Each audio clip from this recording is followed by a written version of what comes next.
tidak ada bapaknya. Katanya pesertanya ibu-ibu saja. Nanti kalau bapak-bapak yang diseminasi ya pesertanya bapak-bapak. Jadi jujur.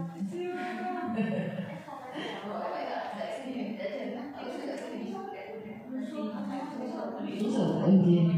Langsung saja kita mulai. Assalamualaikum warahmatullahi wabarakatuh. Waalaikumsalam warahmatullahi wabarakatuh. Alhamdulillah, bismillah, alhamdulillah, la haula wa la quwwata illa billah.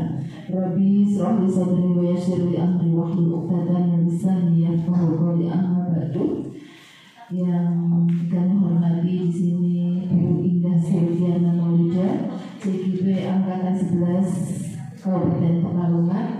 Yang kami hormati segenap Bapak Ibu Guru SMA Islam YMO Pringgo sebagai peserta diseminasi budaya positif. Pertama-tama mari kita panjatkan puji syukur kepada Allah Subhanahu wa Ta'ala, yang mana pada siang hari ini kita masih diberikan kenikmatan, terutama nikmat sehat, sehingga kita semua dapat berkumpul sini dalam rangka mengikuti kegiatan penerapan dari aksi nyata Bu Indah selaku CGP Angkatan 11, di mana ini memasuki materi yang modul 1.4 ya Bu ya. Modul 1.4 yaitu budaya positif. Saya ucapkan banyak terima kasih kepada panjenengan semua yang di sini sudah berpartisipasi, ikut berkolaborasi dalam kegiatan Bu Indah di sini, karena kegiatan ini bisa berjalan lancar, bisa berjalan dengan baik, itu tentunya karena dukungan dari panjenengan semua ya. Tidak hanya Bundur yang mendukung, tapi kalau teman-teman di sini tidak mendukung, Bu Indah butuh kegiatan diseminasi, itu membutuhkan panjenengan semua. Jadi saling bantu-membantu untuk kegiatan CGP Bu Indah, ataupun satu lagi di sini untuk kegiatan Bu Devi yang masih melaksanakan PPG ya. Bu Devi masih melaksanakan PPG, sehingga juga beliau juga melalui online juga ya, PPG-nya Bu Devi online, sehingga juga sebenarnya sama kalau Bu Indah di diseminasinya itu secara langsung, secara luring gitu kan ya, tapi kalau Bu Devi itu melalui daring. Jadi kegiatan ini bisa berjalan lancar tentunya karena dukungan dan motivasi dari teman-teman guru di SMA Islam YMO Pringgo. Nantinya juga akan bergantian Bu, akan bergantian untuk kegiatan seperti ini. Jadi nanti ini sudah mulai untuk CGP Angkatan 12, tetapi untuk Kabupaten Pekalongan tidak ada. Sehingga ini kayaknya hanya Tegal ya, yang apa untuk CGP Capdim 12, kalau saya baca itu hanya ada di Tegal. Pekalongan ini tidak ada. Mungkin nanti untuk tahapan CGP Angkatan 13 dan seterusnya, mudah-mudahan itu ada peluang dari panjenengan sehingga semuanya bisa mengikuti kegiatan guru penggerak. Karena insya Allah ini banyak manfaatnya ya Bu Indah ya. Apalagi dalam yang modul 1.4 ini kita memasuki budaya positif. Sebenarnya budaya positif ini tidak hanya selalu didiseminasikan untuk guru Bu Indah. Misalkan pesertanya siswa juga nggak apa-apa, karena di sini budaya positif yang akan dikembangkan di lingkungan sekolah. Nah, dulu saya sudah guru, guru, bapak guru, jangan ikut-ikutan guru. Karena dengan ambil ke siswa juga nggak apa-apa, karena budaya positif yang mau kita ciptakan di sekolah itu kan mestinya tidak hanya guru saja yang nantinya berbudaya positif, gitu kan ya. Siswa yang nantinya juga akan kita terapkan, gitu kan. Karena budaya positif di sini diantaranya ada kayak keyakinan kelas. Nah, keyakinan kelas nanti yang membuat siapa? Yang membuat nanti juga ada guru dan siswa di kelas. Ya, kemudian ada kontrol guru ya. Kontrol guru nanti akan di situ juga ada yang namanya kontrol guru, bagaimana kontrol guru yang baik terhadap di sini budaya, menciptakan budaya positif gitu kan. Kemudian juga karena di sini kita itu penerapan juga dari apa ya itu ya, Ki Hajar Dewantara ya, dari belajar Kiai Hajar Dewantara, sebisa mungkin dari budaya positif ini nanti kita paling enggak kan di situ ada yang namanya visi guru penggerak ya Bu ya, kemarin ya, visi guru penggerak ini bisa berjalan lancar budaya positif apabila guru itu sudah penerapan. Yang pertama itu bisa pembelajaran yang berpihak pada murid, gitu kan ya. Yang kedua bisa kolaborasi, kemudian bisa refleksi, kemudian bisa apa lagi Bunda? Ada 5. Budaya lupa. Nanti setelah padahal itu sudah dipelajari kemarin di modul 1.3 mungkin ya. 1.3. Jadi budaya positif ini bisa dijalankan oleh guru apabila kita sudah bisa yang pertama pembelajaran pendidikan itu bisa berpihak pada murid gitu ya. Kemudian bisa berkolaborasi dengan siapa, kemudian inovasi, refleksi gitu, dan mandiri itu. Nah kalau 5 itu bisa diterapkan, maka budaya positif di sekolah ini baik pada guru maupun pada siswa itu bisa berjalan dengan lancar. Nah, di sini nanti akan diterangkan Bu Indah, kita akan lihat bersama-sama, kita bisa merefleksi bersama-sama apakah saya termasuk sudah melaksanakan budaya positif atau belum. Nanti kita lihat dari yang dipaparkan Bu Indah, selalu mengingatkan, alhamdulillah di sini kegiatan ini bukan berarti Bu Indah sudah betul, Bu Nur sudah benar, tapi di sini kita semuanya saling koreksi diri, refleksi diri ya Bu Indah ya. Kalau misalkan sudah baik ya kita bisa pertahankan integritas kita, tapi kalau misalkan belum maka kita mulai dari sekarang perbaiki untuk kedepannya bisa semakin lebih baik. Mungkin waktu kita di sini Bu Indah nanti akan dinilai itu 1 jam 10 menit itu hanya milik Bu Indah. Ya 1 jam 10 menit itu hanya milik Bu Indah, sehingga nanti monggo untuk mensukseskan diseminasi ini mohon bantuan dari jenengan semua di sini untuk bisa aktif dalam kegiatan tersebut. Dari saya tidak usah panjang lebar, waktu saya serahkan ke Bu Indah biar tidak terlalu lama dan pulangnya tidak terlalu siang, ya kan? Jadi bisa langsung saja nanti waktu sepenuhnya saya serahkan ke Bu Indah, gitu ya. Bu Indah saya yang mengantar sebenarnya nggak perlu ada pengantar, langsung Bu Indah. Tapi Bu Indah minta pengantar, ya udah, tak antarkan sampai di sini, gitu ya. Nah, dari saya cukup sekian saja. Terima kasih atas partisipasi panjenengan semua, dukungan jenengan terhadap Bu Indah. Nanti pada saatnya jenengan semua juga akan membutuhkan dukungan dari teman-teman. Jadi kita saling mendukung, saling memotivasi gitu ya, untuk bisa maju bersama. Saya kira itu saja dari saya Bu Indah. Waktu sebenarnya saya serahkan jenengan. Terima kasih atas perhatiannya. Saya akhiri wabillahi taufiq ila hidayah. Assalamualaikum warahmatullahi wabarakatuh. Waalaikumsalam warahmatullahi wabarakatuh.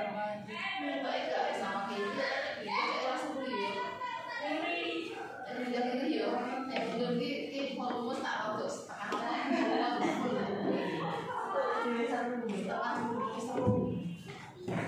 Oh enggak beda tadi. Ya Pak lagi, soalnya jawabannya mati. Ya kita jangan perlu. Absin nyata budidaya.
di sini.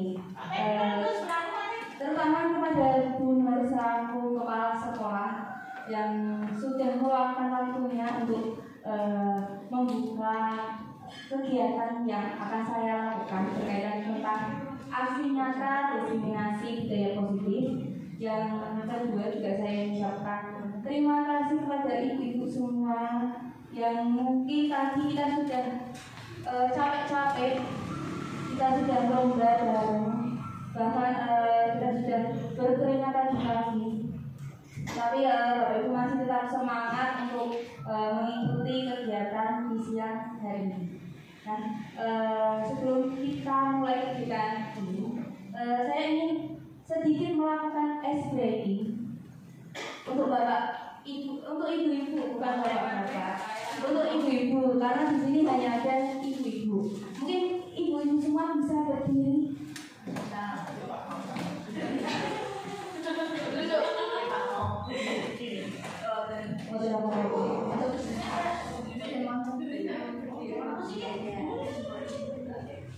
Kita ice breakingnya yang mudah saja ya Pak. Bu, kita hanya olahraga sebentar. Mungkin karena biasanya ada bapak-bapaknya Bu. Ini alhamdulillah ibu semua. Mungkin nanti saya akan mencontohkan sedikit. Jadi ibu-ibu bisa angkat tangannya. Yang tangan kanan. Tangan kanan. Ya. Nah, saya akan membuat hitungan dari 1 sampai 6. Untuk hitungan ganjil bisa angkat tangan sebelah kanan. Misal 1, 2, 3,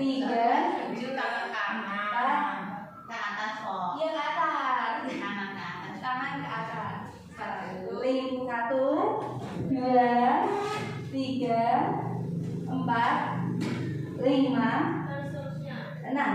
Sampai angka 6 aja. Jangan banyak-banyak. Kalau banyak-banyak tidak mencapai waktunya. Lalu untuk tangan kiri juga diangkat ke atas. 1, 2-nya ke depan. 2, 3, 4, 5, 6. Ini membutuhkan konsentrasi dari ibu-ibu semua. Coba kita angkat tangan Bapak Ibu dulu, ibu-ibu dulu. Angka 1, berangkat 1. Angka 2, dua-duanya. 1,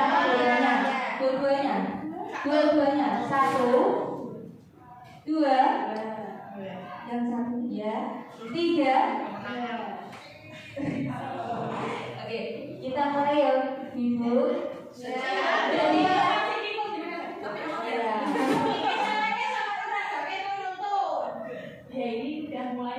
Ini udah mulai dulu langsung. Kita butuh konsentrasi. Yang lain nggak apa-apa. Masa tak suruh nyanyi juga kayak siswanya. Oke, kita mulai deh, Ibu. 1, 2, 3.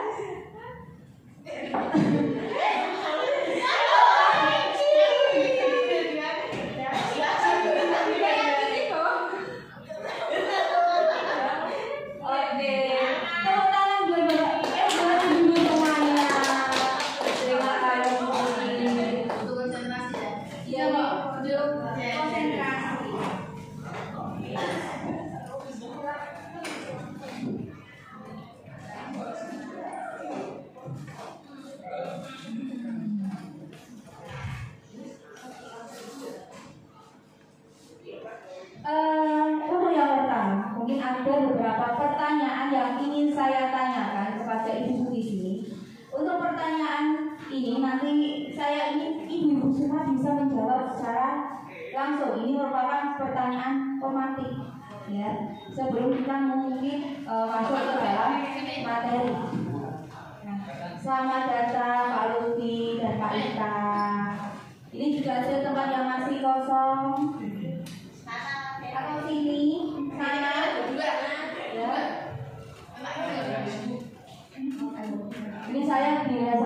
Bu Kepala Sekolah langsung Pak kene. Nah, jadi jenengan ini sebelah sama Bu. Kira-kira rame. Bapak mereka berempat. Untuk pertanyaan pertama, pemberian hukuman dapat mendisiplinkan siswa. Bapak Ibu setuju atau tidak? Pemberian hukuman dapat mendisiplinkan siswa. Setuju atau tidak? Setuju. Setuju. Ada yang tidak setuju? Setuju atau tidak? Setuju. Pemberian hadiah dapat meningkatkan prestasi siswa. Setuju atau tidak? Setuju. Yang ketiga, guru harus bisa memberi solusi untuk setiap siswa yang bermasalah. Setuju atau tidak? Solusi. Dan yang keempat, guru berperan sebagai teman bagi siswa. Setuju atau tidak? Setuju. Karena ini nampaknya jawabnya setuju semua.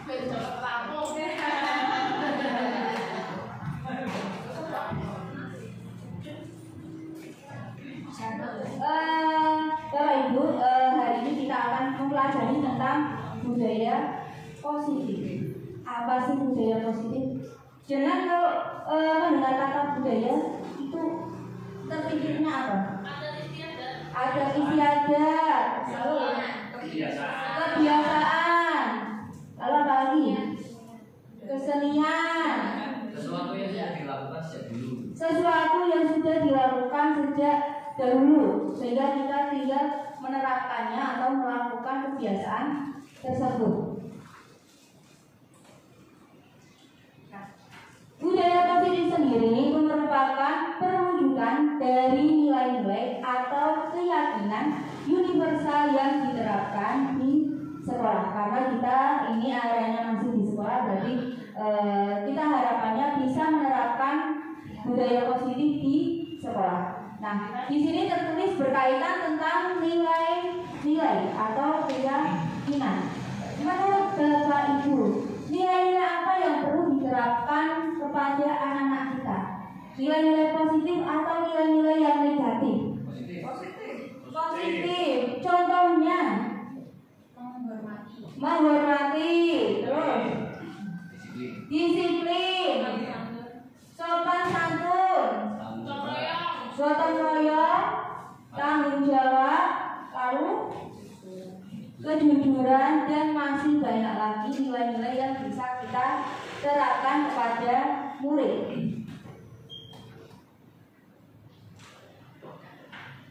Untuk hari ini ada 6 materi yang akan saya sampaikan. Yang pertama berkaitan dengan disiplin positif.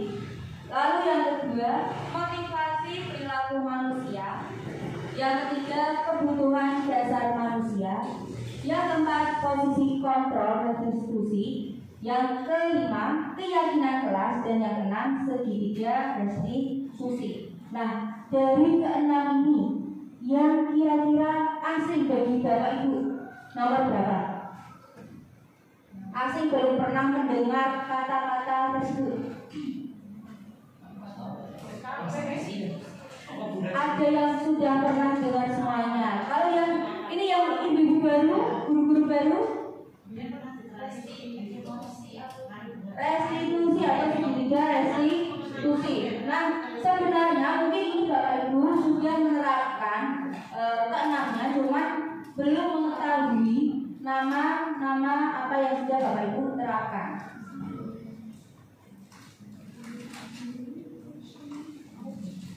Nah, di sini itu ada permainan sedikit. Jadi kita membutuhkan pasangan. Jadi bisa bermain secara berpasangan dengan teman di kanan atau di kiri panjenengan. Nah, coba bisa berhadapan-hadapan atau kalau jumlahnya ganjil bisa bertiga. Ada usah bisa bertiga nggak apa-apa. Ini kan kalau Lufi sama Kak Ita, Tufan sama Bu Rizka, Bu Fasya sama Bu Rena, dan mungkin yang lainnya bisa berpasangan. Kalau memang masih bisa satu, bisa bertiga. Sudah, sekarang bisa berhadapan. Monggo silakan bisa berhadapan. Pak Ida hadapannya sama Pak Lutfi ya Pak, sama Bupat. Sudah. Coba angkat, lihat tangan Bapak Ibu yang sebelah kanan. Ya, lihat tangan sendiri. Bayangkan di tangan Bapak Ibu ada benda yang paling berharga bagi Bapak Ibu. Dibayangkan, sudah membayangkan benda berharganya apa? Sudah.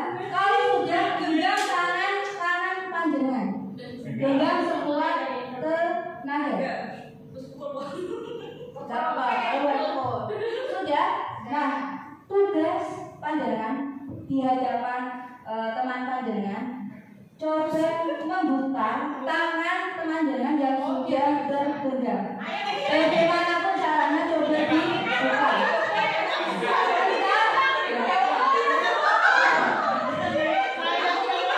Yang tadi aku bukannya dengan tangan berat.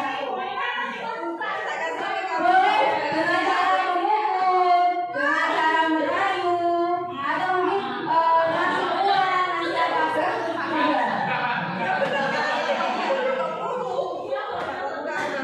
Iya, bisa dengan cara menobor. Sudah, coba 1, 2, 3.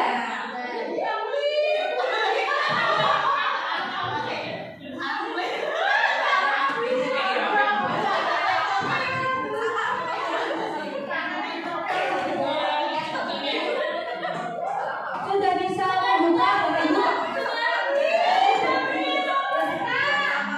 Sudah bisa membuka? Pisau seberapa tadi?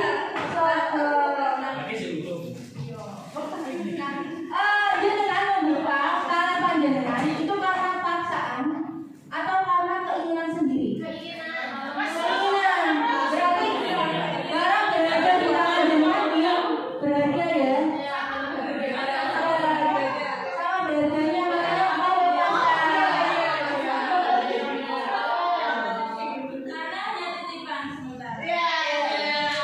jawabannya super sekali karena hanya titipan.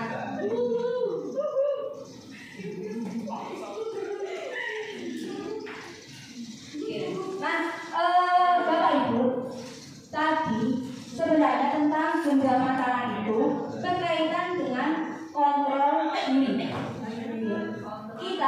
Kita itu tidak bisa mengontrol orang lain. Yang bisa mengontrol diri kita adalah diri kita sendiri. Misal, jenengan dipaksa orang mau tidak? Dipaksa orang untuk melakukan sesuatu yang jenengan tidak mau. Apakah jenengan mau? Kalau dipaksa? Terpaksa pasti. Karena terpaksa. Kokewo tidak enak. Biasanya rasanya seperti itu. Nah, di sini menurut Dr. Miriam Glass ada paradigma teori kontrol. Ini berkaitan dengan guru maupun siswa. Yang pertama, ilusi guru mengontrol murid. Nah, banyak dari guru yang berpikir bahwa kita bisa mengontrol murid-murid kita. Apalagi untuk anak SMA itu sebenarnya sulit untuk dikontrol. Salah satu contohnya, bisa Bu Fasya ngasih tugas. Mungkin ketika ngasih tugas, Bu Fasya berpikir besok pasti anak mengumpulkan semua. Ternyata kenyataannya kan tidak semua anak mau mengumpulkan. Berarti kan itu kita tidak bisa mengontrol murid. Yang bisa mengontrol murid mau mengumpulkan atau tidak diri mereka sendiri. Yang kedua, ilusi bahwa semua penguatan positif efektif dan bermanfaat. Nah, apa sih penguatan positif? Penguatan positif itu semacam sanjungan, penghargaan, Mungkin kalau satu atau dua kali bisa, tapi kalau dengan berkali-kali justru akan membuat anak mengharapkan adanya imbalan atau penghargaan. Semisal anaknya Bu Maulidah, ya anaknya jenengan masuk kelas tepat waktu, jenengan kasih hadiah uang 100.000 untuk siswa yang selama 1 tahun mau berangkat tepat waktu. Nah nantinya dia akan mengharapkan adanya imbalan ke guru yang lain, karena dia sudah mendapatkan hal tersebut dari Bu Maulidah. Yang ketiga, ilusi bahwa kritik dan membuat orang merasa bersalah dapat menguatkan karakter. Misalnya, jangan ngasih kritikan ke anak, padahal anak tersebut sudah berusaha. Kira-kira itu akan menguatkan karakternya atau malah menjatuhkan karakternya?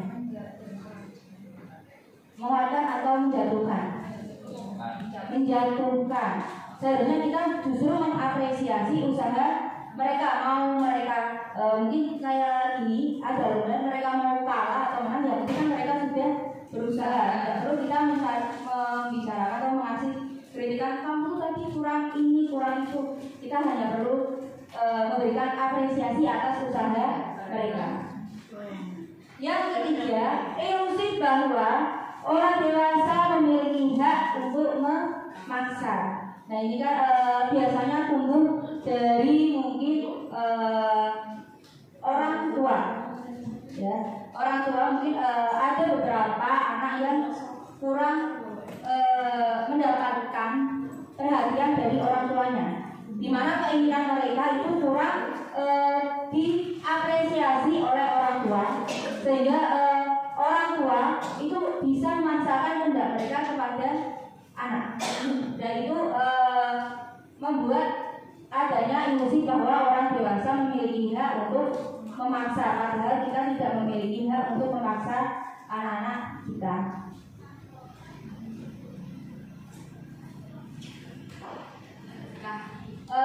Di sini ada pertanyaan, bagaimana seseorang dapat berubah dari paradigma stimulus respon ke pendekatan teori kontrol.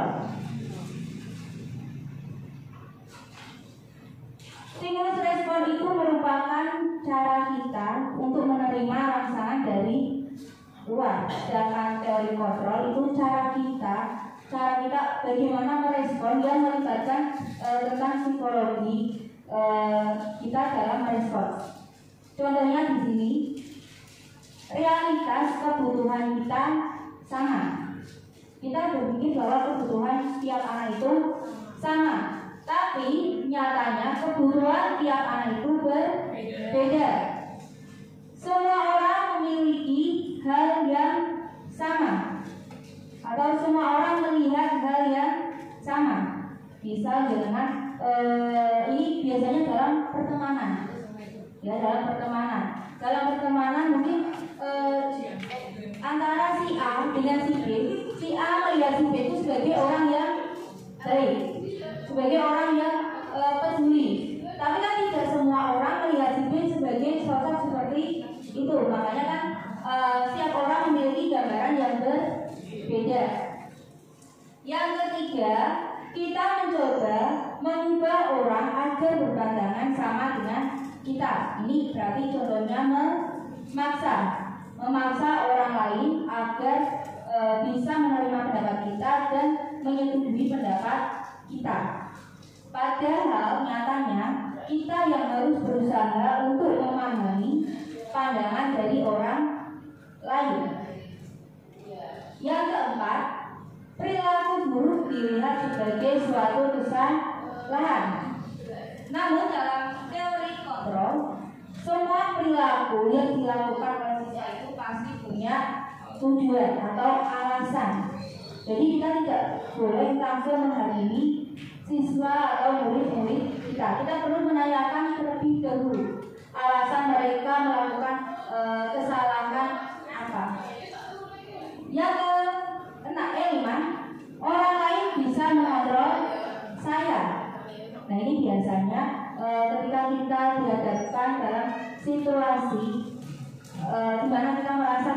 masih berada di bawah dan ada orang yang berada di atas kita, mungkin kita akan berpikir orang lain masih bisa mengontrol diri kita.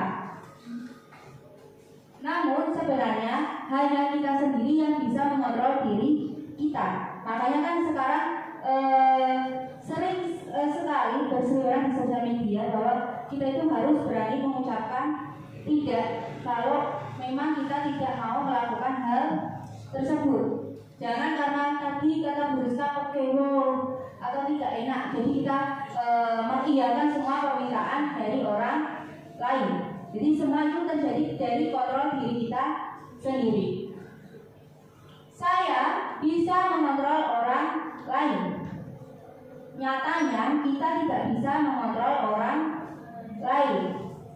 Lalu yang ke-7, pemaksaan ada pada saat bujukan gagal. Nah, ini saya harap Bapak Ibu tidak pernah melakukan ini kepada siswa. Semisal siswa panjenengan banyak yang terlambat masuk dan panjenengan dipaksa untuk masuk dengan cara mungkin memberikan sedikit-sedikit teguran atau ancaman-ancaman sedikit itu semoga tidak dilakukan. Karena yang dibutuhkan itu adanya kerjasama baik antara guru maupun dengan siswa tersebut. Nah, yang terakhir model berpikir menang kalah, dan untuk dari kontrol itu model berpikir menang. Nah, ini sudah mungkin diterapkan di kurikulum Merdeka, di mana tentang penghapusan peringkat itu sudah dihapuskan. Jadi tidak ada peringkat 1, 2 maupun 3. Semua anak itu sama. Karena kadang mendapat peringkat itu juga menjadi beban buat anak-anak tersebut.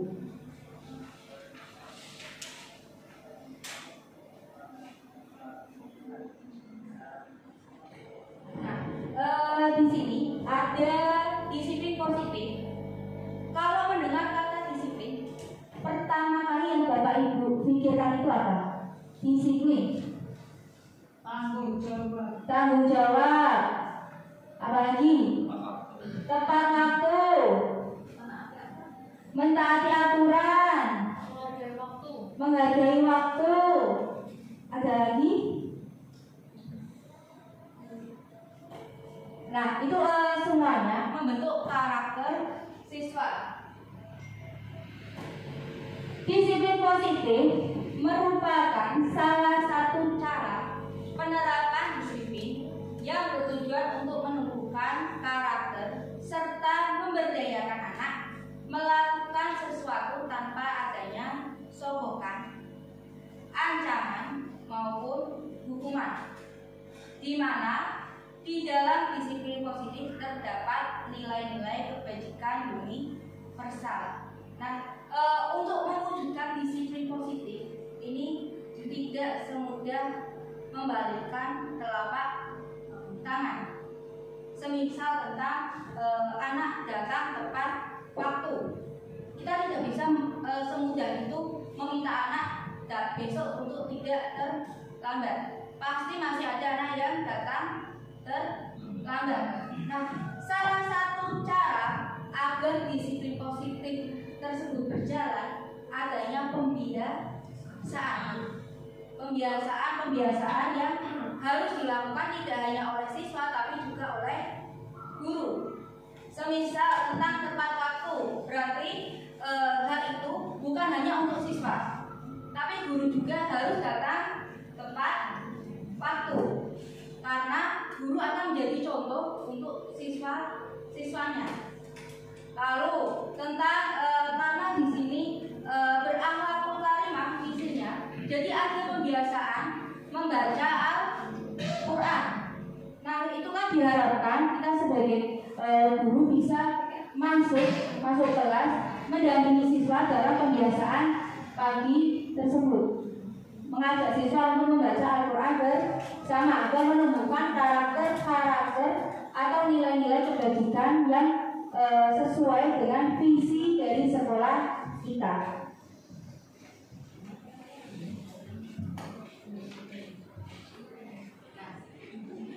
Untuk nilai-nilai sendiri yang itu bisa sesuai dengan profil pelajar Pancasila atau bisa disebut dengan P5, di mana ada ketuhanan.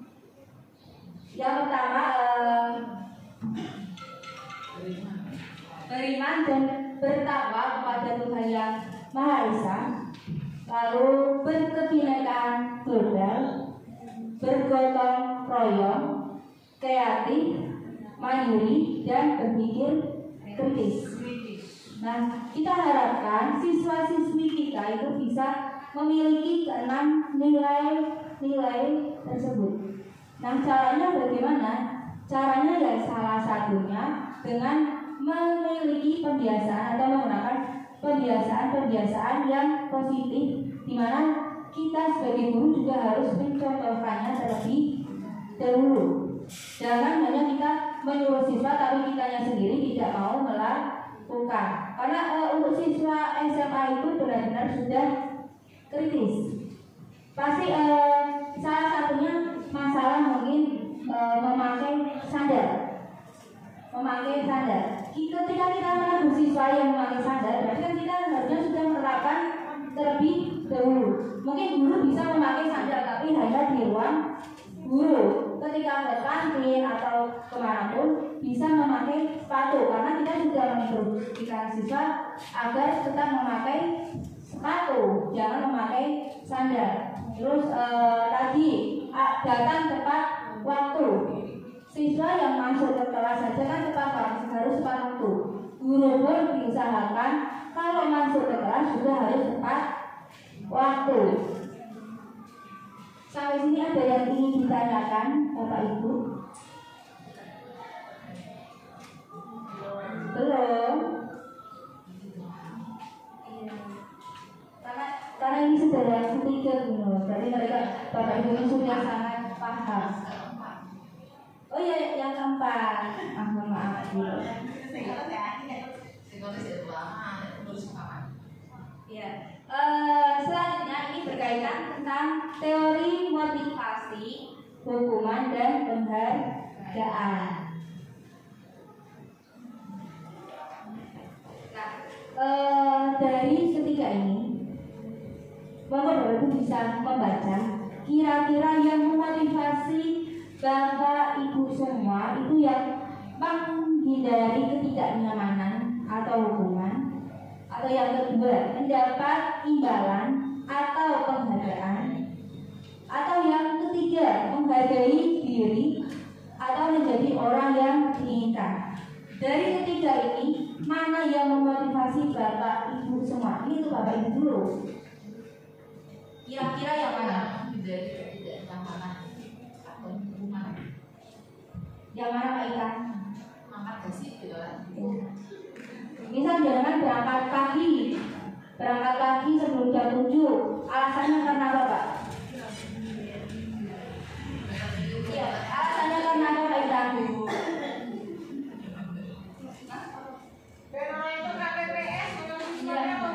Biasanya berangkat pagi sebelum jam 7 itu salah satu alasannya.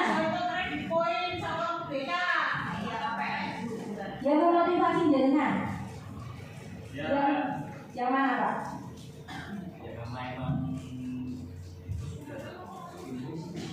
Pilih salah satu, Pak. Menghindari ketidaknyamanan atau hukuman. Semisal tidak ada aturan tersebut, jangan mau berangkat jam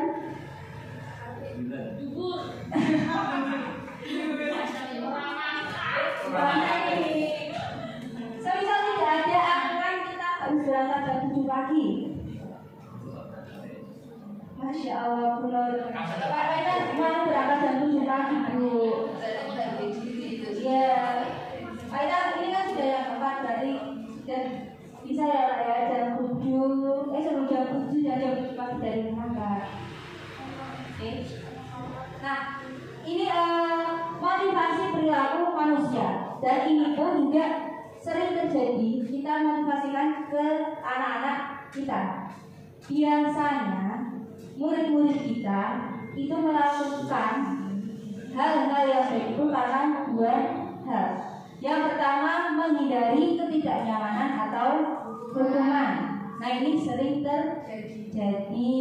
Semisal di sekolah kita ada kegiatan, mungkin kegiatan ziarah atau kegiatan yang sering menjadi polemik polemik untuk anak-anak. Jadi kadang ada anak yang tidak ingin mengikuti ziarah, namun karena mungkin adanya alasan tertentu, jadi anak tersebut akhirnya mau mengikuti kegiatan tersebut. Yang kedua, mendapat imbalan atau penghargaan. Itu juga sering menjadi salah satu alasan motivasi yang dimiliki oleh anak. Nah, kita sebagai guru tugasnya itu agar siswa-siswi kita itu memiliki poin yang ketiga. Mereka mengetahui atau menghargai diri dan mereka mau menjadi orang yang mereka inginkan. Tapi mereka sadar betul bahwa apa yang mereka lakukan itu sesuai dengan nilai-nilai kebajikan yang sudah tertera. Seperti tadi tentang disiplin, terus kejujuran, saling menghormati, saling menghargai, dan masih banyak lagi nilai-nilai kebajikan yang perlu diterapkan pada siswa-siswi kita.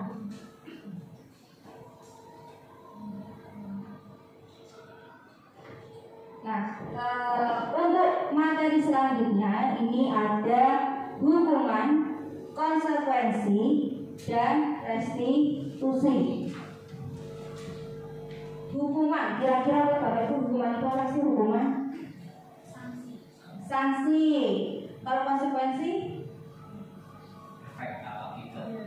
Efek atau akibat. Dampak, itu konsekuensi. Kalau restitusi? Nah, ini Bapak Ibu, ini perbedaan hukuman, konsekuensi maupun restitusi. Hukuman, sesuatu yang menyakitkan harus terjadi. Biasanya kalau hukuman itu tanpa adanya kesepakatan terlebih dahulu. Semisal ada anak yang tidak mau mengerjakan PR, ya dengan langsung memberi hukuman di mana anak tersebut disuruh keluar dari kelas dan mengerjakan di luar kelas, dan atau anak tersebut disuruh berdiri di depan kelas selama pembelajaran berlangsung. Yang kedua, membuat murid tidak nyaman atau untuk jangka waktu yang panjang. Jadi murid tersebut akan merasa malu karena adanya hukuman tersebut. Yang ketiga, korban mendapatkan keadilan. Dan yang keempat, murid atau anak akan merasa tersakiti. Tersakiti di sini biasanya dia menjadi dendam sama guru tersebut, atau bahkan mungkin dia tidak suka dengan guru tersebut. Dan mungkin saja ketika pembelajaran guru tersebut, anak tersebut lebih memilih ke kantin daripada mengikuti pembelajaran. Itu untuk hukuman. Lalu ada konsekuensi, yaitu sesuatu yang harus terjadi, di mana sebelumnya memang sudah ada kesepakatan. Contohnya mungkin ini yang ibu-ibu wali kelas atau bapak-bapak wali kelas. Ini kan kadang di kelas ada anak yang tutup kalau tidak bayar uang kas nanti ada denda berapa?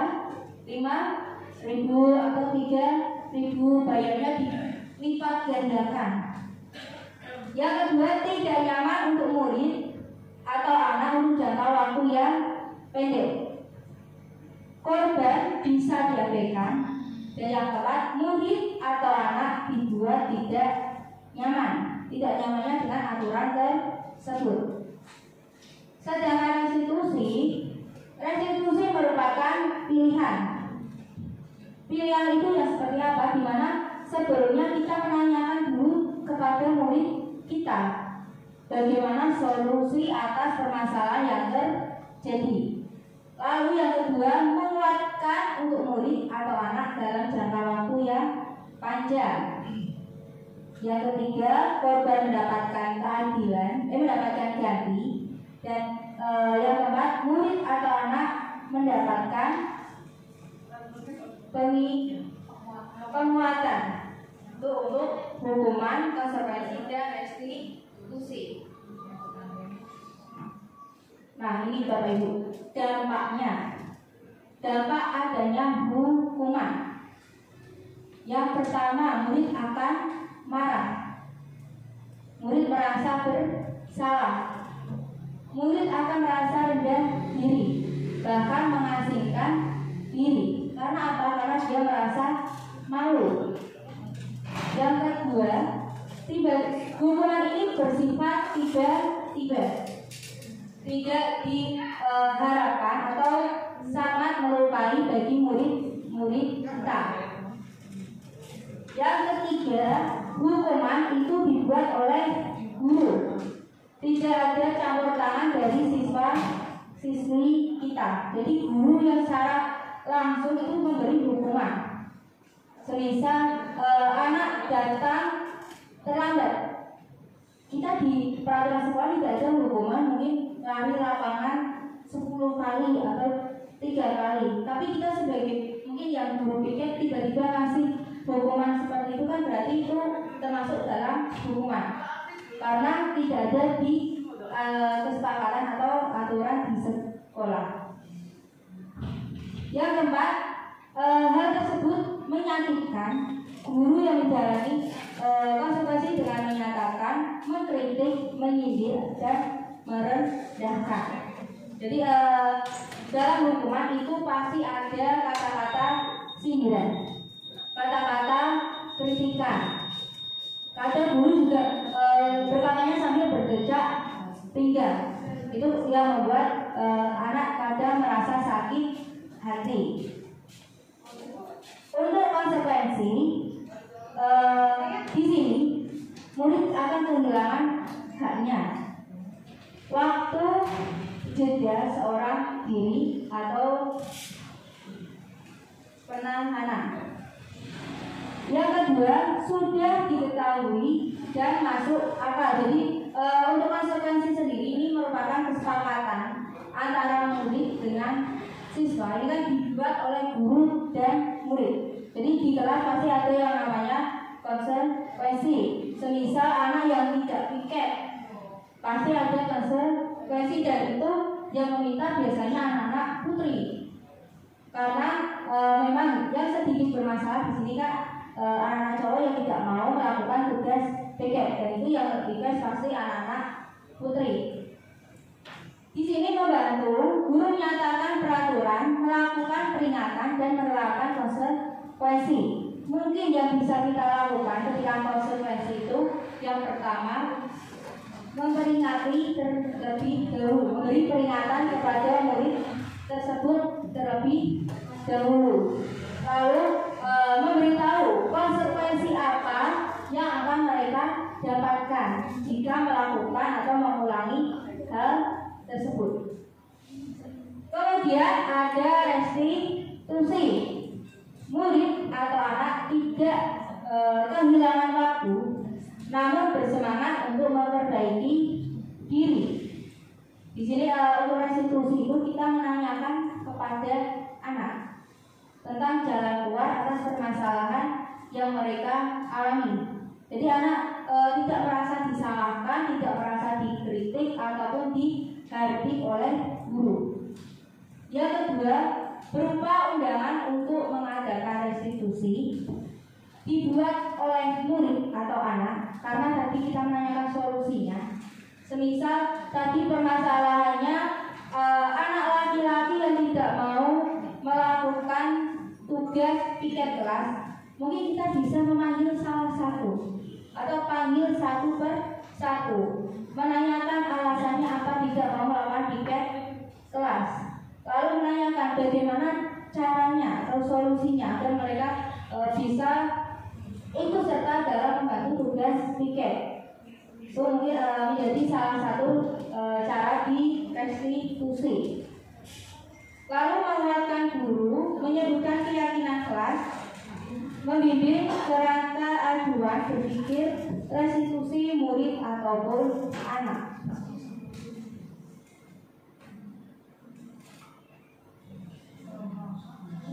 Nah, ini Bapak Ibu perbedaan antara hukuman, konsekuensi maupun restitusi. Yang pertama, hukuman tidak terencana. Jadi sebelumnya jenengan memang tidak merencanakan atau tidak ada di buku panjenengan, di pemikiran panjenengan. Kalau anak tersebut mungkin datang terlambat mau dihukum seperti apa, jenengan belum ada pemikiran tersebut. Jadi munculnya secara tiba-tiba, bersifat satu arah. Maksudnya bersifat satu arah itu berarti hanya dari guru. Anak tidak tahu. Jadi guru yang membuat keputusan tersebut. Bisa berupa hukuman fisik, contohnya tadi lari keliling lapangan. Bisa hukuman psikis, mungkin dipermalukan. Kan keliling lapangan anak akan menjadi perasaan malu. Mungkin kalau pas pembelajaran olahraga kan tidak merasa malu karena tahunya itu pelajaran olahraga. Tapi ketika masih memakai pakaian OSIS lengkap, bahwa atas mereka disuruh lari, otomatis mereka akan merasa malu. Nah, yang kedua, selanjutnya menggunakan kata-kata yang kasar. Lalu untuk konsekuensi ini bersifat terencana, sudah disepakati. Jadi sudah ada kesepakatan antara murid dengan guru. Tadi kita sudah ada contohnya, salah satunya tentang tiket kelas, di mana seringnya kalau anak laki-laki ataupun siapapun yang tidak mau melakukan tiket kelas itu pasti akan dikenai denda. Nah, dendanya entah itu 2.000, 3.000 ataupun 5.000 itu tergantung masing-masing kelas. Dan itu mungkin sudah disuarakan oleh anak di awal-awal pembelajaran. Di awal-awal pembelajaran membuat kesepakatan bersama. Ada Bapak Ibu yang membuat denda seperti itu?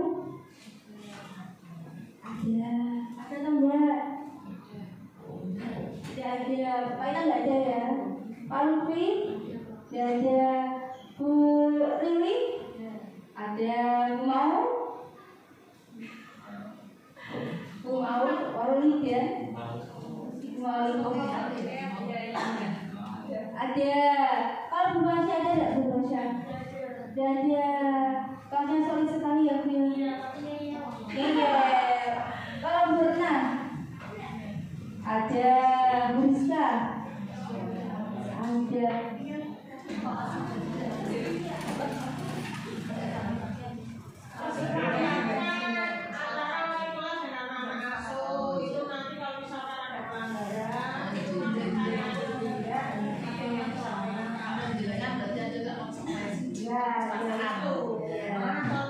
Kalau di bangsa ada ya Bu? Ya ada lah. Terlambat mengembalikan buku jatuh tempo 1 minggu sudah. Oh, bagus Itu bukanlah. kata tertib saya. Salah tipe. Memang bus. Terus buku harus dikembalikan pada tempatnya ya Bu? Ya rakyat sudah ada pengumumannya. Sudah ada pasang. Pengumuman ya baca. Ya.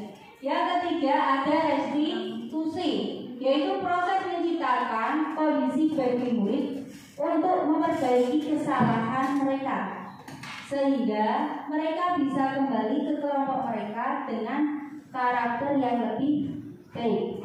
Nah, di restitusi ini nanti akan dibahas lebih lanjut di segitiga restitusi.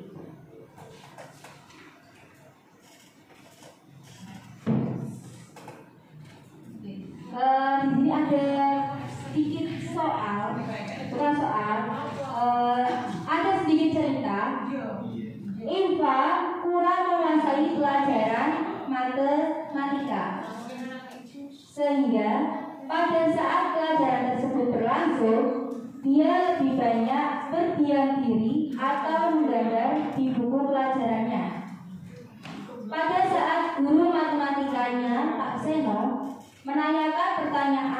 kepada Iva, dia jadi gugup dan tak sengaja menjatuhkan tasnya dari kursi. Serta tiba-tiba Iva menjadi gagap pada saat berupaya menjawab. Seluruh kelas pun tertawa melihat perilaku Iva yang bicara tergagap dan terkejut tersebut. Pak Seno pada saat itu membiarkan teman-teman Iva menertawakan Iva yang tergagap dan malu luar biasa. Malahan meminta Iva untuk maju ke depan dan berdiri di depan kelas sambil menunjuk hidungnya karena tidak bisa menjawab pertanyaan dari Pak Seno. Kelas makin gaduh dan anak-anak pun tertawa melihat Iva di depan kelas memegang ujung hidungnya. Nah, dari petikan cerita tersebut, kira-kira ini maksudnya hukuman atau konsekuensi? Kenapa hukuman? Tidak ada coba. Tidak ada kesepakatan. Saya tidak ada kesepakatan. Tiba-tiba lalu berkenan karena gurunya yang memberi secara sepihak. Nah, itu salah satu contoh dari hukuman. Jadi tidak terencana sebelumnya. Beda dengan konsekuensi itu jangan dari awal sudah ada kesepakatan. Bahkan mungkin ada misal di kelas saya pun ada kesepakatan salah satunya tidak boleh menggunakan handphone kecuali memang membutuhkan handphone untuk kegiatan pembelajaran. Kalaupun ada itu kesepakatannya, pertama harus diperingati terlebih dahulu, kedua nanti diambil selama 1 hari yang penuh. Kalau ketiga baru nanti dikasihkan ke wali kelas. Itu mungkin kesepakatan yang saya bikin dengan siswa karena memang kan kadang siswa itu ada yang lebih memilih mainan HP daripada mendengarkan bapak ibu guru.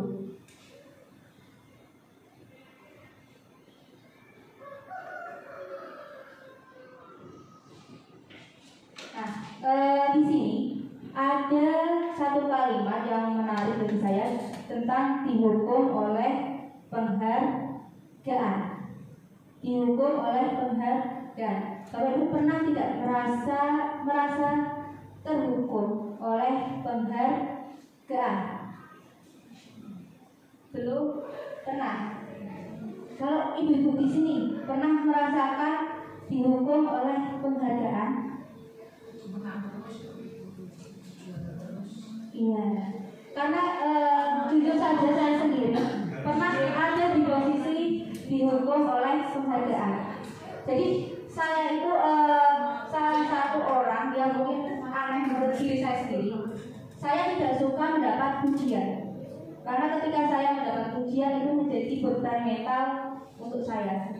Jadi saya tidak mau mendengar pujian-pujian walaupun mungkin memang itu secara tulus diberikan oleh orang lain, tapi untuk saya sendiri itu menjadi beban mental pribadi. Nah, yang pertama, penghargaan kurang efektif karena dapat berpengaruh dalam jangka panjang maupun pendek. Seperti tadi mungkin kita pembelajaran di kelas, ketika berkelompok, kelompok yang menang kita kasih hadiah ataupun kita kasih hal-hal yang menarik bagi kita, itu nanti siswa akan selalu mengharapkan adanya hadiah atau imbalan tersebut. Lalu penghargaan dapat merusak hubungan. Nah, ini mungkin yang dirasakan oleh beberapa siswa. Ketika siswa yang mungkin diakui oleh guru hanya itu saja, itu akan merusak hubungan. Karena ini pernah terjadi dalam pelajaran saya. Jadi waktu itu pelajaran keguritan atau membaca puisi. Padahal saya belum tahu siapa saja siswa yang bagus.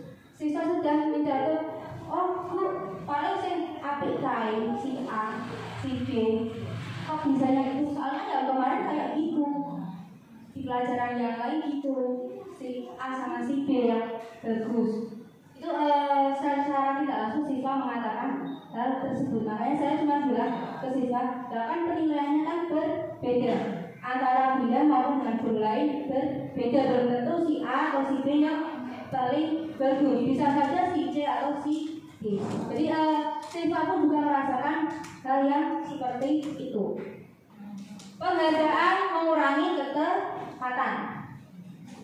Maksudnya bagaimana penghargaan mengurangi ketepatan? Jadi kalau kita dalam misal perlombaan siapa cepat dia yang menang, pasti banyak siswa yang kurang teliti. Misal siapa yang cepat menulis aksara Jawa, pasti banyak kesalahan yang terjadi karena kita menilainya siapa yang cepat, bukan siapa yang benar atau siapa yang tepat. Lalu yang keempat, penghargaan menurunkan kualitas. Dalam artian seperti tadi, karena anak sudah merasa minder bahwa yang paling akan dilihat temannya, jadi dia merasa bahwa aku usaha, buat apa saya berusaha kalau yang hanya dinilai atau dilirik teman kita atau teman di kelas saya itu akan menurunkan kualitas siswa. Juga dapat mematikan kreativitas mereka. Penghargaan menghukum, nah itu salah satunya tadi mungkin pengalaman saya sendiri bahwa saya itu paling tidak suka dengan ujian karena memang ujian itu sedikit menjadi beban, benar-benar menjadi beban. Jadi yang tadinya jadi ketika melakukan sesuatu takut salah, itu menjadi salah satu hukuman.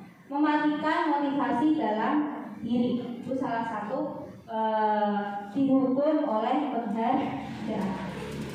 Sampai di sini ada yang ingin ditanyakan Bapak Ibu? Sepertinya ini Bapak Ibu di sini sudah sangat paham karena mungkin sudah berkali-kali menurut ya. Ada yang baru sekali. Di sini ada keyakinan kelas. Nah, keyakinan kelas saya rasa ini kan di sini banyak yang wali kelas, bahkan banyak guru makruf. Saya rasa ini sudah menerapkan semuanya. Sudah atau belum Bapak Ibu? Sudah membuat keyakinan kelas? Sudah? Sudah. Burta sudah? Sudah. Pertanyaannya, kenapa sekarang disebut keyakinan kelas bukan peraturan kelas? Ada yang bisa menjawab? Alasan kenapa sekarang disebut keyakinan kelas bukan peraturan kelas? Coba dulu Titi. Kenapa? Ayo kenapa keyakinan kelas? Karena itu membuat cara sadar seperti sama. Kalau peraturan kelas? Peraturan kan yang buat misalkan sekolah. Peraturan kan sekolah. Kalau misalkan keyakinan kelas kan berarti dia bersama-sama. Terus kalau ya kayak tadi kalau misalkan ada yang tidak sesuai berarti masih ada masukan. Kalau keyakinan, kalau peraturan kelas, peraturan itu sama yang lain dari sudah ada SKP-nya, sudah ada suratnya, sudah ada orangnya dari mungkin menurut saya tidak paham begini. Keyakinan kelas atau peraturan kelas itu berbeda. Kalau peraturan itu hanya dibuat oleh sepihak. Tapi kalau keyakinan kelas kan kita bareng-bareng membuatnya di kelas. Dan kita juga perlu mendapat pendapat siswa, memerlukan pendapat siswa apa yang mereka inginkan, apa yang mereka inginkan. Dan kita perlu ikut dalam kegiatan membuat keyakinan kelas. Nah, kenapa kita perlu membuat keyakinan kelas itu nantinya akan memberikan nilai-nilai kebajikan kepada siswa kita, karena itu kita kan membuatnya secara bersama. Pastinya siswa juga membuat keyakinan kelas itu sadar tanpa ada paksaan satu sama lain. Jadi bagaimanapun berarti siswa tersebut harus menjalankan keyakinan yang ada.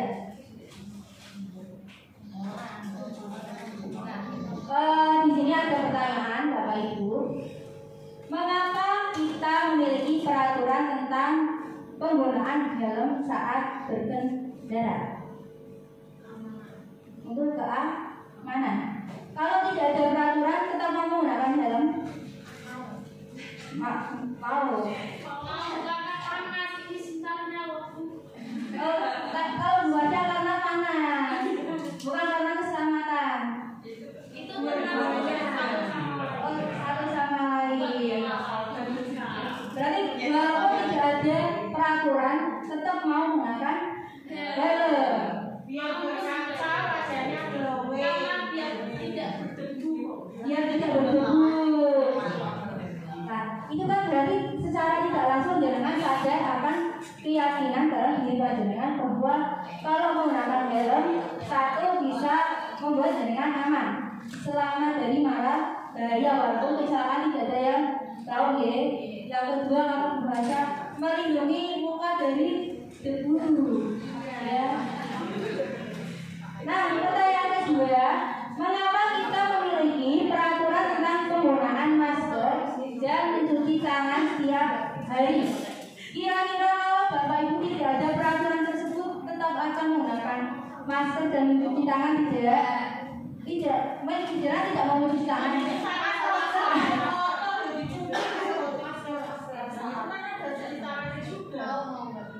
Mau yang mana Bu? Menggunakan masker atau mencuci tangan? Mencuci tangan.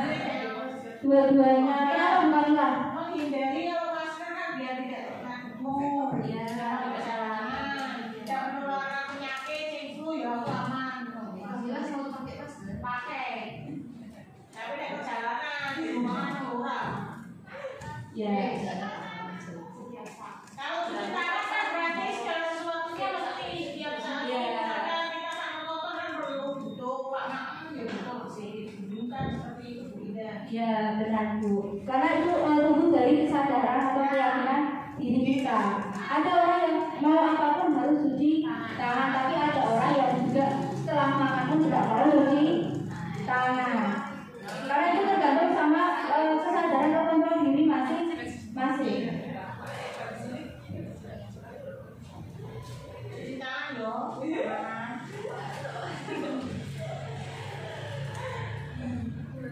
Nah, ini Bapak Ibu keyakinan kelas itu merupakan nilai-nilai kebajikan universal yang disepakati secara tersirat dan tersurat tanpa melihat latar belakang suku, agama maupun bahasa ataupun ras.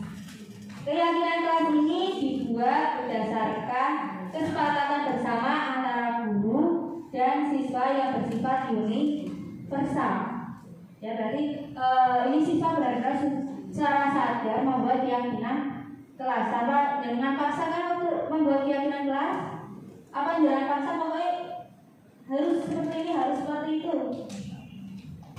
Apa pendapat dari siswa masing-masing? Pendapat kesepakatan bersama.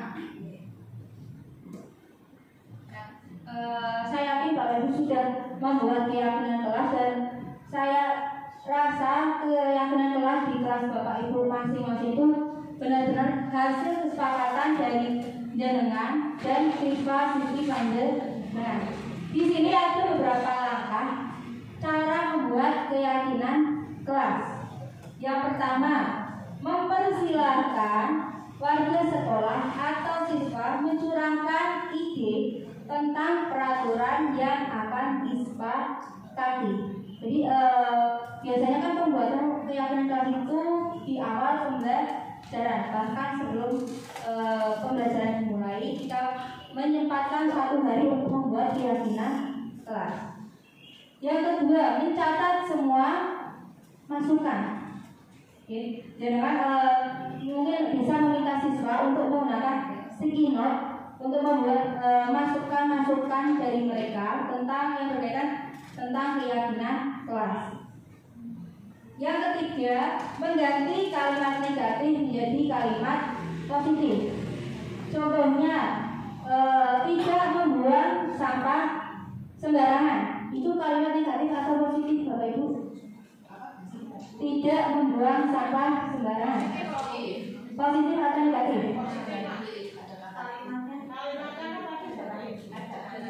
Tidak. Itu maksudnya negatif karena kita menggunakan kata tidak. Ketika menggunakan kata tidak dan jangan itu masuk negatif. Nah, untuk menjadi kalimat positif berarti kan kita bisa menggunakan kalimat buanglah sampah pada tempatnya. Kan tidak membuang sampah sembarangan. Yang keempat, tinjau kembali dan susun menjadi keyakinan kelas. Jadi dengan bisa nanti dipilah-pilah dari pendapat-pendapat siswa tersebut dengan pilah-pilah mana yang akan kita pakai atau yang mana yang paling banyak bisa kita jadikan sebagai keyakinan kelas. Nah, yang kelima, tinjau ulang keyakinan kelas yang sudah dibuat. Dengan cara apa? Kita tanyakan kembali ke siswa-siswi kita. Tadi jangan sudah pilah-pilah, mungkin ada 5 atau 6. Jangan tanyakan kembali setuju atau tidak dengan keyakinan kelas tersebut. Kalau setuju, maka keyakinan kelas tersebut silakan dengan cetak atau tulis dan ditandatangani oleh seluruh warga kelas. Yang terakhir, tempel keyakinan kelas tersebut di dinding kelas. Dari sini ada yang ditanyakan atau kita lanjut, Bapak Ibu? Lanjut.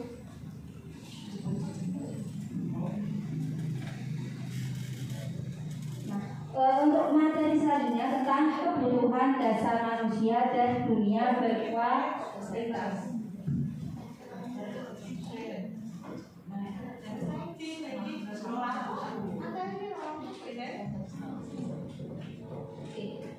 Ada 5 kebutuhan dasar manusia. Yang pertama, bertahan hidup. Manusia kalau bertahan hidup itu membutuhkan apa, Bapak Ibu? Makan, pokok, uang, apalagi ya beli uang, apalagi Bu? Sandang pangan. Itu kebutuhan untuk bertahan hidup. Yang kedua, manusia itu butuh kasih sayang dan rasa diterima, betul atau tidak? Jelas sudah dapat kasih sayang? Sudah dari orang tua. Rasa diterima? Diterima oleh orang tua. Yang ketiga, penguasaan. Apa sih penguasaan? Itu seseorang yang butuh adanya validasi. Ya, kalau bahasa sekarang namanya validasi, ingin diakui. Katakan ada orang yang ingin diakui, misal Pak Yuta jadi juara 1 nomor 6, ingin diakui atau mungkin diarak di desa, itu kan masuk dalam penguasaan. Yang keempat, tentang kesenangan. Jadi murid itu biasanya memiliki keinginan untuk bersenang-senang atau bergembira. Dan yang terakhir tentang kebebasan, itu 5 kebutuhan dasar manusia. Nah, di sini ada 4 kalimat. Yang pertama, aku senang main kejar-kejaran dengan ibu guru. Itu maksudnya kebutuhan apa, Bapak Ibu? Kesenangan, penguasaan, kebebasan, kasih sayang, atau bertahan hidup. Kesenangan karena ada kata senang. Aku senang main kejar-kejaran. Yang kedua, ibu kejar aku karena ibu guru sayang aku.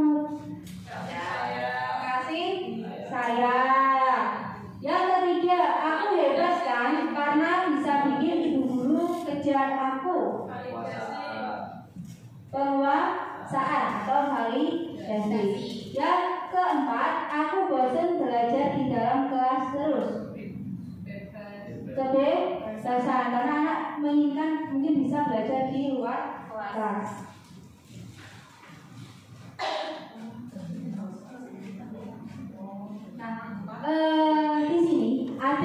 dunia berkualitas. Nah, saya mengingat ibu atau bapak di sini, bapak ibu di sini ya, bisa membayangkan apa sih tentang dunia berkualitas. Kita bisa membayangkan tentang mungkin jangan di rumah ada album kenangan, album foto kenangan ya, foto kenangan ada. Biasanya isinya tentang apa? Foto merit. Selain foto merit,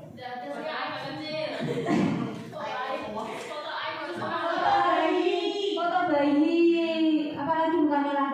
Ini bukan Mela pasti banyak sekali album fotonya. Foto wisuda. Nah itu kan berarti biasanya yang tersimpan di album foto itu hal-hal yang membuat jangan punya memori khusus, ya kan? Punya kenangan tersendiri. Nah di sini ada mungkin 6 pertanyaan. Saya ingin bertanya satu persatu saja. Yang pertama, siapakah orang yang paling penting dalam hidup Anda? Orang tua. Terus, nilai-nilai kebajikan apa yang terpenting dalam hidup Anda? Apa Bu Fatimah? Nilai-nilai kebajikan apa yang terpenting? Bu Fatimah, Bu.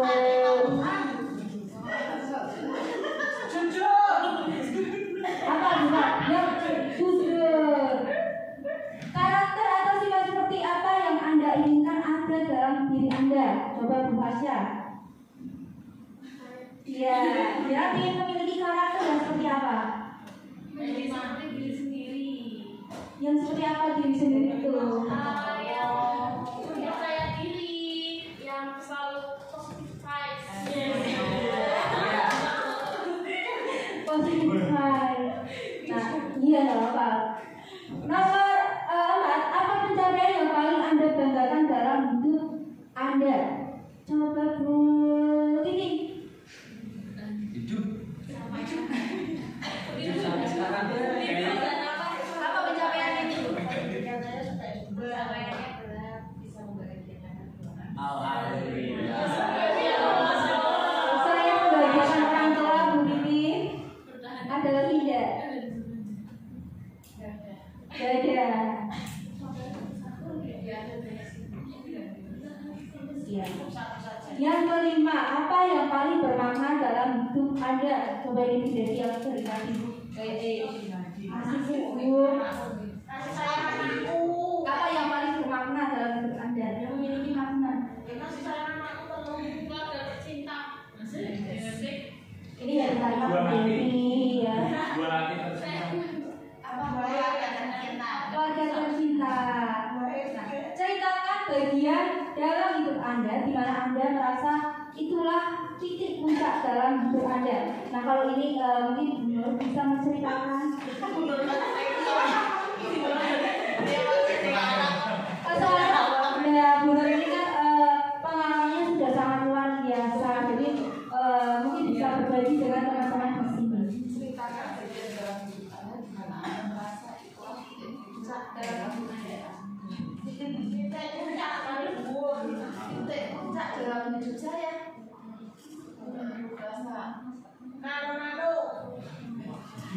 Bagian dari hidup saya, bagian dalam hidup saya di mana saya itulah titik puncak dalam hidup saya. Sampai saat ini saya merasa belum sampai pada titik puncak saya. Masih kami mengharapkan masih apa ya? Titik puncak saya adalah ketika anak-anak saya bahagia, keluarga bahagia itu titik puncak bahagia saya. Anak saya bisa memperoleh kebutuhan semuanya, maksudnya dapat terpenuhi dari kasih sayang maupun pendidikan dan cita-cita mereka sudah bisa menjadi manusia seutuhnya, ya kan? Manusia yang saat ini mungkin bisa bahagia dulu gitu kan? Bahagia dulu itu adalah bagian dari saya, dimana hidup saya juga merasa itulah yang apa maksudnya yang itu. Yang bagian untuk anak-anak saya dan keluarga saya. Sosok ibu yang sangat baik, lebih mengutamakan kebahagiaan anak daripada ke diri sendiri. Mungkin kita bisa mencontoh apa yang dilakukan oleh Bu Nur. Di sini ada 5 posisi kontrol.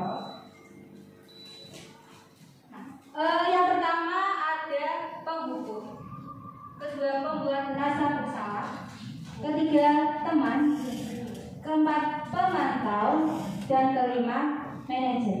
Nah, mungkin nanti saya akan membagikan sticky note. Jadi Bapak Ibu bisa menuliskan saja apa kira-kira dari 5 ini mana posisi yang dilakukan atau dipercaya oleh Bapak Ibu sesuai dengan karakter Bapak Ibu semua.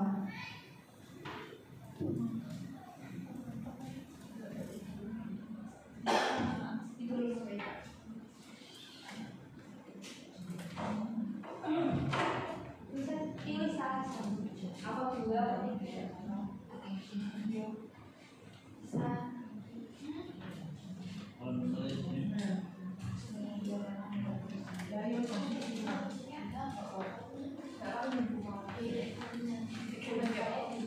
Love you, love you, love you.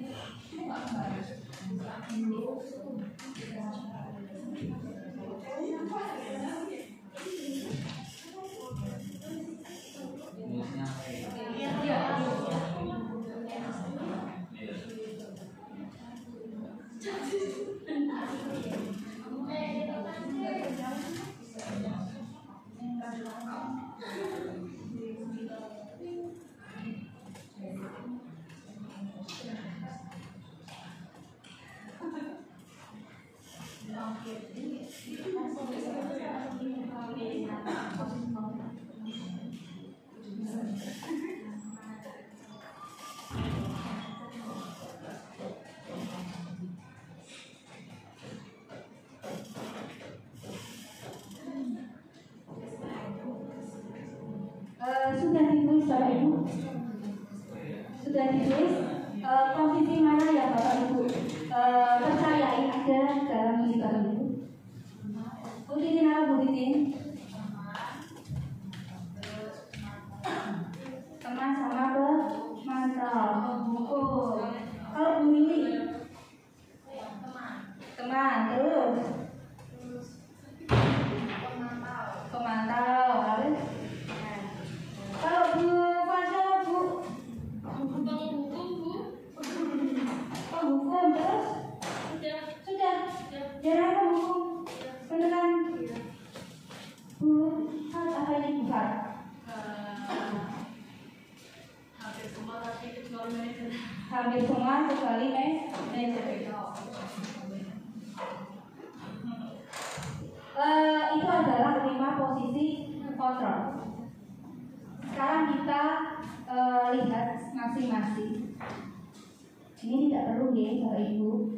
Ini nggak sedih lagi kan? Dari masa ini tidak perlu ya. Kita langsung next saja ya. Oke. Ciri-ciri dari hukum. Nanti Bapak Ibu bisa melihat tulisan yang sudah Bapak Ibu tulis. Yang pertama, menghardik, menunjuk, berperiksa indah, dan membentak. Nah itu biasanya ciri-ciri hukum. Mungkin kayak yang dicontohkan sama Bu Dwi, tangannya seperti ini. Ya.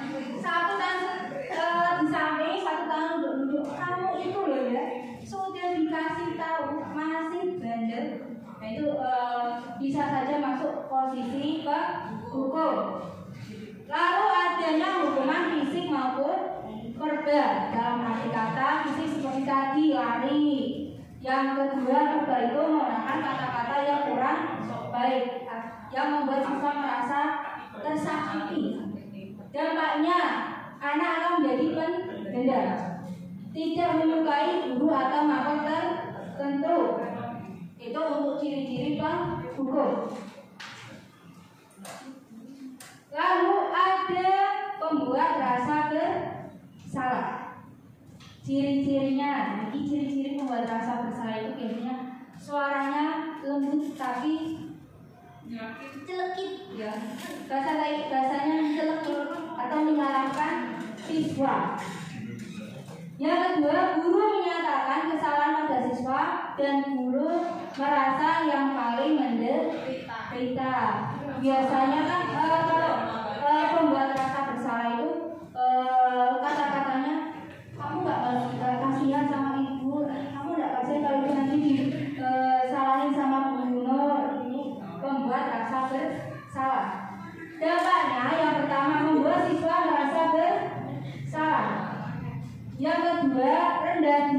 tidak menarik diri. Ini siswa-siswi kita. Nah, tadi banyak sekali yang menuliskan tentang posisi sebagai teman. Nah, ini posisi teman itu guru bersikap ramah, bahkan kayak temenan sama siswa. Yang kedua, sering bersenda gurau untuk mencairkan suasana. Jadi jangan sering bersama, kadang duduk bareng atau ngopi bareng, makan bareng di kantin, itu masuk dalam posisi teman. Nah, dampaknya, ini ada dampaknya, Bapak Ibu. Yang pertama, murid akan bergantung pada satu orang guru saja, atau guru yang membuat dia senang, nyaman. Dan yang kedua, membuat siswa tersebut tidak mandiri karena mengandalkan guru tersebut.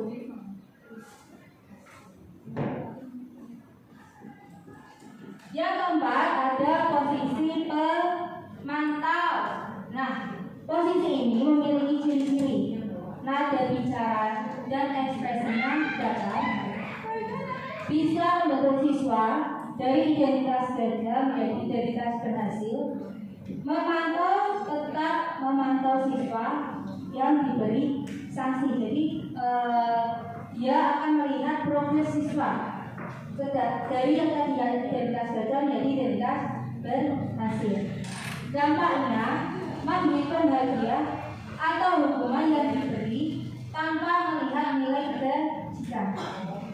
Dan yang kedua, tidak sepenuhnya mandiri karena siswa tersebut masih ada rasa bergantung dengan guru.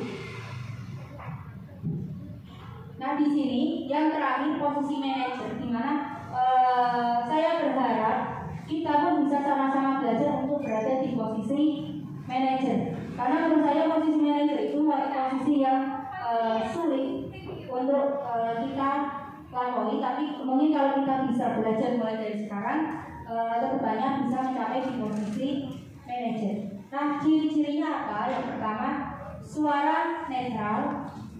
Kedua, tercipta identitas positif atau yang berhasil. Tiga, mengajukan pertanyaan bermakna.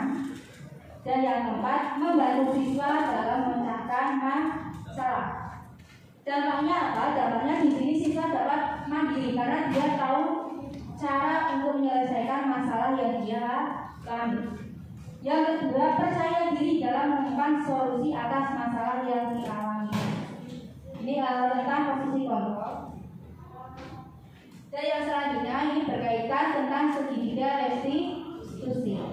Nah, ini segitiga restitusi itu mungkin kalau Bu Fatimah sebagai guru BK itu sudah terbiasa tentang segitiga restitusi. Tapi mungkin kalau Bapak Ibu guru di sini kan tadi banyak yang masih bingung apa itu segitiga restitusi. Nah, di segitiga restitusi ada 3 bagian. Yang pertama, menstabilkan identitas. Kedua, validasi tindakan yang salah. Dan yang ketiga,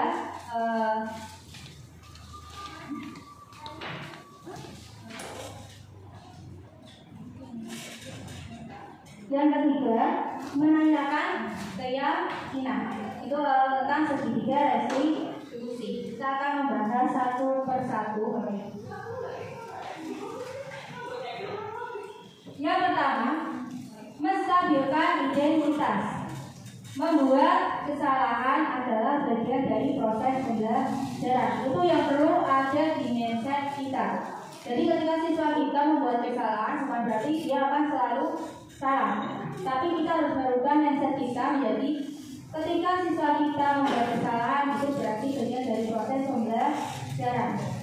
Yang kedua, menggeser identitas murid dari identitas gagal ke identitas yang sukses atau berhasil. Jadi menghilangkan tujuan kita melakukan segitiga restitusi itu kan menghilangkan karakter siswa yang mungkin tadinya dapat level A bisa menjadi level B.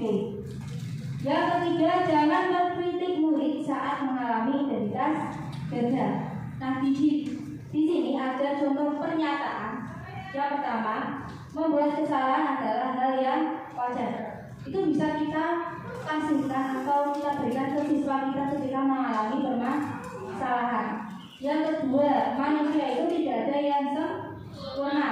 Pasti manusia itu akan ada kalanya berbuat salah. Itu menjadi salah satu kata-kata yang membuat peserta didik atau siswa kita merasa dihargai. Nah, yang kedua, ada validasi tindakan yang salah. Di sini ciri-cirinya menanyakan alasan perilaku yang dilakukan. Jadi kita tidak boleh langsung menyalahkan siswa kalau mereka melakukan kesalahan. Harus menanyakan dulu alasannya apa, tujuannya apa. Mengenali dan mengakui kebutuhan murid. Semisal kalau pagi ini ya, pagi kan seringkali anak pondok itu datangnya terlambat. Dan seringnya alasannya baru dari kantin. Karena apa? Mereka ingin makan terlebih dahulu, sarapan terlebih dahulu. Berarti kan mereka memenuhi kebutuhan dasar mereka, atau kebutuhan pokok. Tadi seperti makan karena mereka lapar. Yang ketiga, baik pernyataan maupun pertanyaan disampaikan dengan nada yang tidak menghakimi. Nah, contoh pernyataannya, kamu pasti melakukan itu karena ada alasannya kan?